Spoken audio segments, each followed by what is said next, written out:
Greetings, true believers. It's your old pal Spider-Man back for your weekly shave. This is my second video today. If you haven't watched it yet, I did an opening video. I got a really awesome box from Maggot Razors. Really looking forward to getting that in. Awesome vendor. Got me my stuff in under 2 days.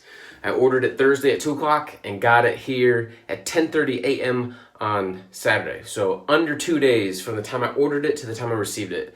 There's not any better service than that, I can tell you. But what I ordered was a whole bunch of Southern Witchcraft soaps. One of my favorite makers. I've got 4 or 5 soaps right now. Now I just got 1, 2, 3, 4, 5 more to round out my collection. I now have almost all of their scents. I have all of their scents that are kind of mixes and based on themes and not the one note scents that they have. Like they've got a peach and they've got a cedar and maybe a lavender and 1 or 2 others. But those, I call them one-dimensional notes just because it's one note on the label. But it's definitely not a bright, like the peach is not a bright fruity peach. It's kind of a dark old peach kind of smell. So it kind of fits their theme a little bit more, but I'm not really into those one note scents. I really like what they've got going on with these. So I did my box opening. I sniffed them all. I kind of described them a little bit. I got a couple of aftershaves also. And I decided to use this one, which is Carmilla. Carmilla is based on the thought of the very first early Victorian romanticized vampire stories. So that's what the scent notes are supposed to kind of evoke that feeling. This is Nag Champa, which I love. Anything that's sort of like a incense sort of smell, I really like. Amber and sandalwood. It's also got a little bit of frankincense. I was really worried about this when I bought it because I don't like a lot of frankincense, but to my nose, there's hardly any of it in here. It's just in the background. It's just providing a little bit of that spice, but it's not overpowering. So I'm so glad that it's muted down in some of the other notes. It's got citrus, which I don't really smell. It's got vanilla, which I do smell a warmness. Honeysuckle and oak moss. The weird thing to me is the Nag Champa, the amber, the sandalwood, the vanilla, they're all kind of playing together, and it's kind of a really good warm scent. But it's also sort of sweet and bright, and I get this really weird, and I don't know why, but it smells like bubblegum. It smells like just straight up like orange Double Bubble, Bazooka Joe, bubblegum. There's more to it than just that, but it seems like in the middle, that's what I'm smelling. So it's a pretty good scent. I know I said in my other video that I might want this one as an aftershave. And right now I'm kind of second guessing that. Now that I'm smelling it more, we'll see. But that's the whole point. I want to make sure I love the scent before I get the aftershave, because I might like this just fine, smells good during the shave, but I don't want to smell like that afterwards. So I'll have to use this a few times and determine. But to complete this theme, I decided to get my Paladin Jack. This is the second iteration. You can tell by the 2 bats. The first iteration here only has 1 bat on the side, or on the back. So I am going to use that. Now, Tim Delaney from Rich Man Shave Group did a really nice video. I watched it yesterday on TTPs, techniques and procedures on how to lather. And he primarily discussed and showed bowl lathering. I don't bowl lather. So I'm going to show you how I face lather. So again, you take your brush, you're going to soak it. I'm using a badger. Sometimes some soaps, I find I actually get a better, quicker lather using a synthetic. I like them both equally, but today I decided to go with the Badger. I wanted to break out the Paladin, wanted to complete the theme. But you want to load either way. If you're gonna bowl lather or face lather, you start the same way. You got to load some soap. So I find these soft soaps, they will load fairly quickly. You can see I've got a ton of pre-lather going on in there. It's lathering up pretty nice. So I've got enough, but I want a lot of lather today. So I'm gonna load it a little bit more. Basically 20 to 30 seconds is kind of what you want to go with. Especially for a soft soap, usually like more along the lines of 20 is probably sufficient. If it's a harder soap, definitely want to go at least 30 seconds. Some soaps might require up to 60. It just depends on your brush and your soap and how much soap it's actually loading. Sometimes you might just need to, if it's not picking up soap, you may just need to put in a few drops of water and help that along, get the soap softened up. Harder soaps, you definitely also want to bloom them for a little bit. Just put a few drops of water, enough to like cover the whole surface, maybe like a tablespoon of water, and get that surface of the soap starting to loosen up. That will help your lather a lot with a hard soap. With soft soaps like with Southern Witchcrafts, that's not required at all. So you can see I'm lathering, I'm moving the brush around, but it's not really building that much. But I've done what I can right now, so I just need to add some more water. The way I do it personally is I will rotate the brush and push it on my face a little bit, and that creates this little pocket. I'm just gonna grab some water out of the faucet or out of a bowl, and I'm just gonna drip a few drops in there, and I'm gonna incorporate that into my lather. You definitely want to add water gradually, very slowly into your lather. Otherwise, if you add it too fast, you'll break it. That means that it just breaks down. We're trying to build up volume and build up structure. And if you add the water too fast, it will break down, it will become super runny, and it'll actually just start running off your face. You want to add the moisture a little bit at a time, and while you're incorporating that moisture into the lather, you're also incorporating air as you agitate the brush on your face. I know Tim said he does prefer bowl lathering. I've always preferred face lathering. Once I learned face lathering, my technique, my lather improved a lot, because what I found is that if you lather in a bowl, you can get soap that looks good, and then you put it on your face and it just doesn't feel right. And so you might have to add even more water. Well, then you're just face lathering. So why not face lather to begin with? And then as you build your lather, you are building it by feel. And when it feels right, you know you're done. So I've always felt that was the way to go. I know everybody has their own personal preferences, and I'm not knocking anybody for doing it any differently than I am, because you do you, man. It's your shave. So, lather's getting pretty good. It's getting a nice sheen on it, which is what you really want to have, is a good sheen.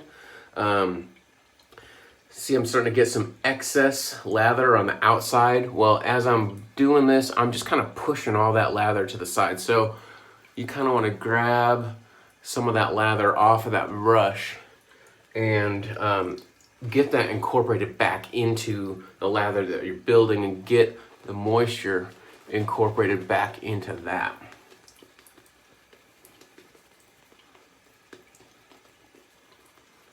So I think we got plenty of lather. Super thick. You know, there's nothing wrong with thin lather. If your lather is thin, as long as it shaves all right for you, that's all that matters. Thick lather, people like it because it's thick and it feels good and it looks good, but really the only lather that makes any bit of difference is the stuff immediately on your skin. So whether I have thick lather or thin lather, the point that matters is the same. Everything on top of that is just gonna get scraped off by the razor anyways, so it doesn't really make a difference. But thicker lather does have some different attributes than thin lather, and so most people do want to strive towards that thicker lather. So I am using my Hiram razor.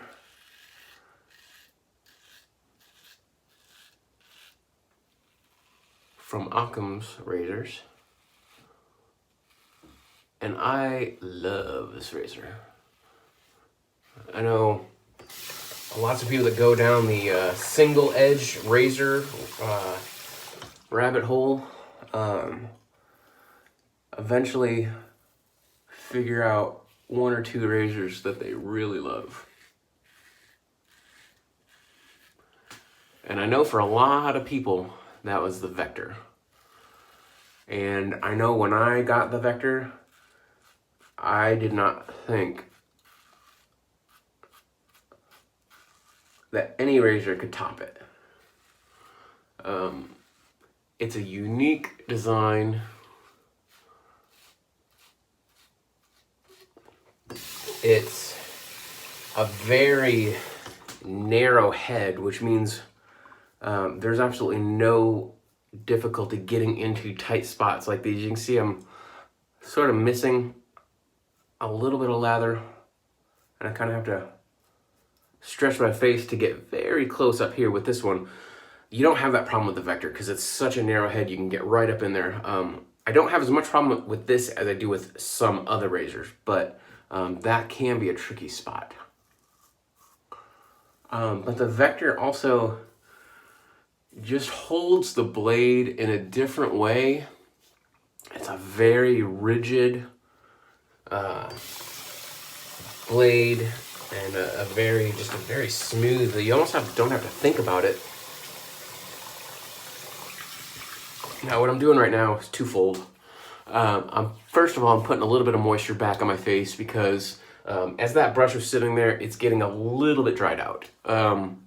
Especially during the summer, or I mean during the winter when it's super dry. It can be a noticeable amount. So I'm putting a little bit of moisture on my face, then that's gonna incorporate back into the lather as I lather for the second time. But also I'm feeling my face. I'm kind of feeling the grain, which way everything's going, and kind of judging how I shaved on that first pass. That can kind of tell me if I need to change out my blade next time as far as how closely it is shaving me right now. So again, I'm gonna get some of that excess lather off the side and start using that to incorporate into my next pass.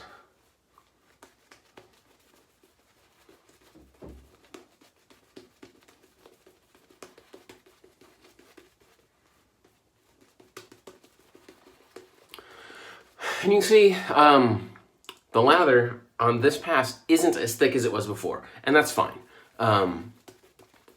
I could sit here for another 5 minutes and add some more water and get this going and get it thicker, but I've got enough for what I need, and that brush will hold enough for several passes. It'll just gradually get thinner and thinner as we go, but still thick enough.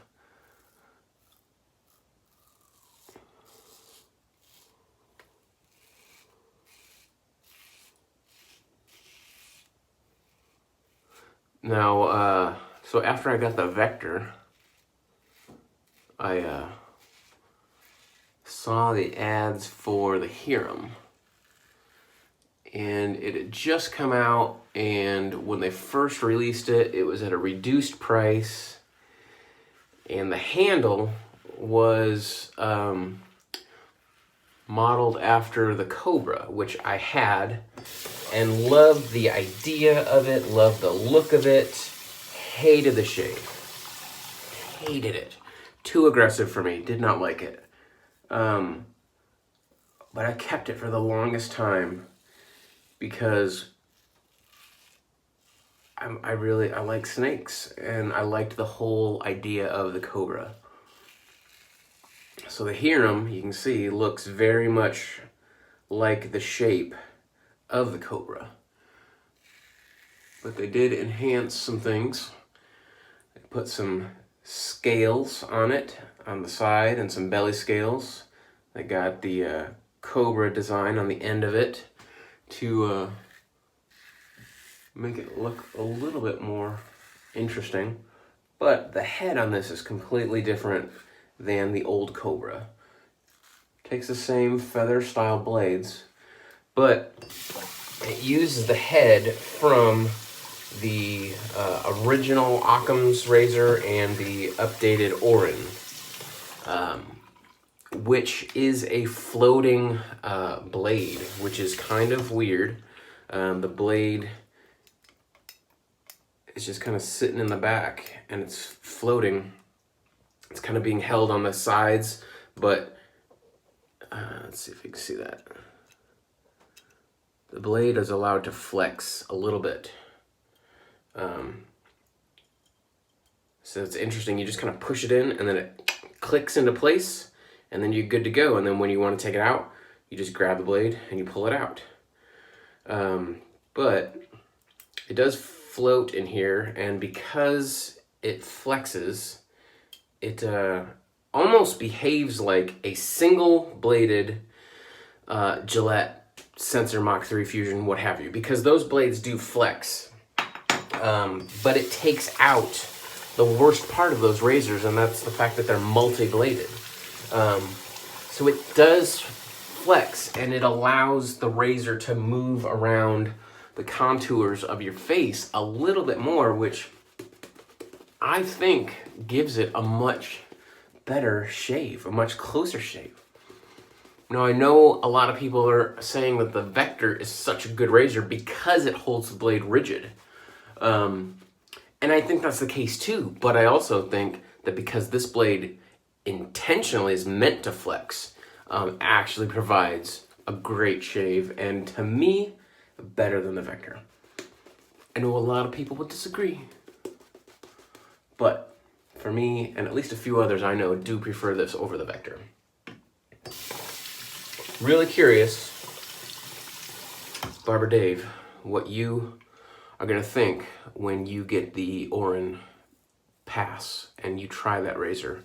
I'm really curious to hear how you like that shaving system.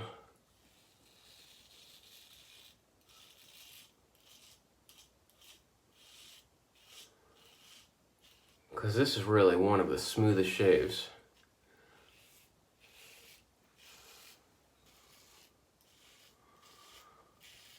I will say this, it's not showing, but I'm getting a little teeny bit of skin irritation from the soap. And it could be from the vanilla, but if I had to guess, just because I know vanilla is a common irritant, but I don't think when I've had vanilla in other things that it irritates me. But I think it's the frankincense. So, we'll see how that goes when I use the soap again. It's not enough to make me not use it. There was one soap, I don't remember what it was. I wanted it so bad, and it smelled so good. And I used it on one of my previous videos. I just don't remember what it is. But it lit me up. And I'm like, as much as I love the scent and want to use it, I just can't. Now the burn from this one is not nearly to that level. So I can still use this soap and be good with it, even though it's providing a little teeny bit of irritation. But it's not enough. It's not making my skin red. It's not irritating that much. Great residual slickness. I'm able to do this quick touch-up pass without relathering, so the residual is good on this soap. Which, interesting thing about this soap, I don't think I said it earlier, it is a vegan soap. There is no tallow in it. And you can see my lather was amazing. I know there are people out there that swear by tallow, and they think that tallow is what gives soap its best attributes, and it can be. Tallow is definitely better than a lot of other soaps. Like if a soap is just made with coconut oil, tallow is going to provide a better lather than just coconut oil. But there's so many other oils and vegetable fats and other things that they can use now, that now vegan veggie soaps can really rival tallow, and this is one of those. I stack everything up against Sterling just as a baseline, and this is, to me, way better than Sterling. It's an upper tier soap, and it achieved that without using tallow, which is really cool, I think.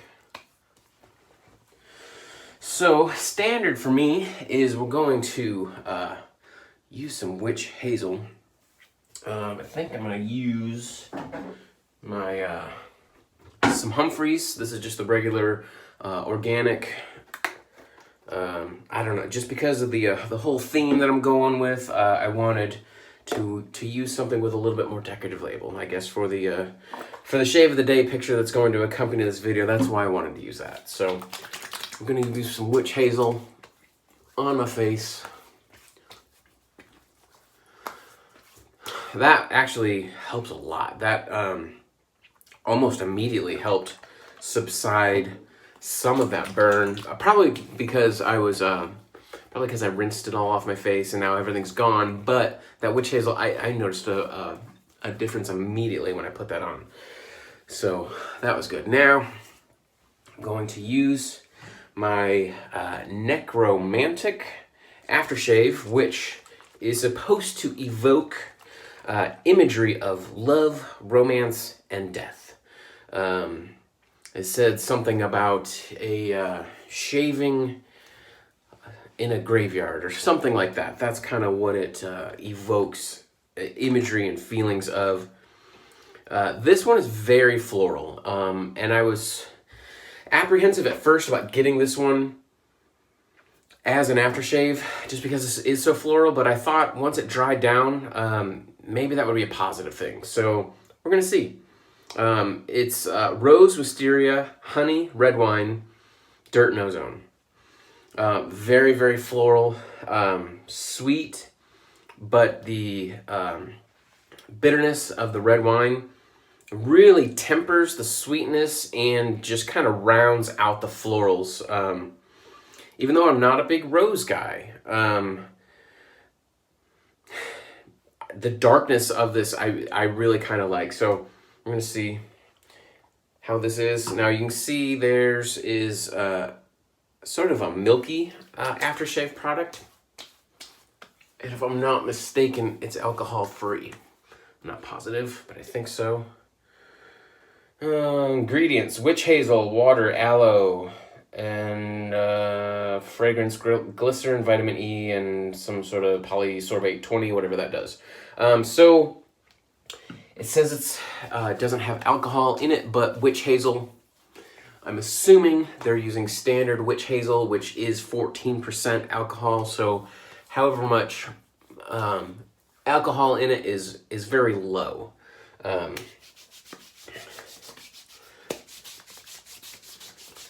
Get the aftershave, the excess aftershave on my skin. That way, throughout the day, I can kind of smell it and see how the scent is lasting and how it's changing.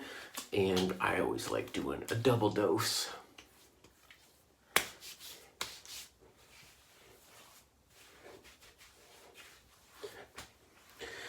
So I know this was a little bit longer of a video than I usually do, and again, if you stayed with me to the end, I thank you very much. Appreciate all the likes, appreciate the comments. If you have any questions for me, let me know. go and get this uploaded so y'all can enjoy it quickly. Of course, it'll be instant for you because as soon as you know it's there, you'll be ready to watch it. But I do dig this. I dig that aftershave. I didn't think it was going to. I thought it was just going to be too florally, but that's really good stuff. So we'll leave it at that. We'll go get this uploaded. Hope to see you guys soon on the Shaving Cadre. Join us there. Awesome forum to be a part of. And I just love hanging out with those guys and doing our Zoom calls and playing bingo and just having a great time. So we'll see you hopefully on the forum. If not, we'll see you next week on YouTube. I'm Spider, and we'll see you guys on the pages or the tubes, whatever. Later.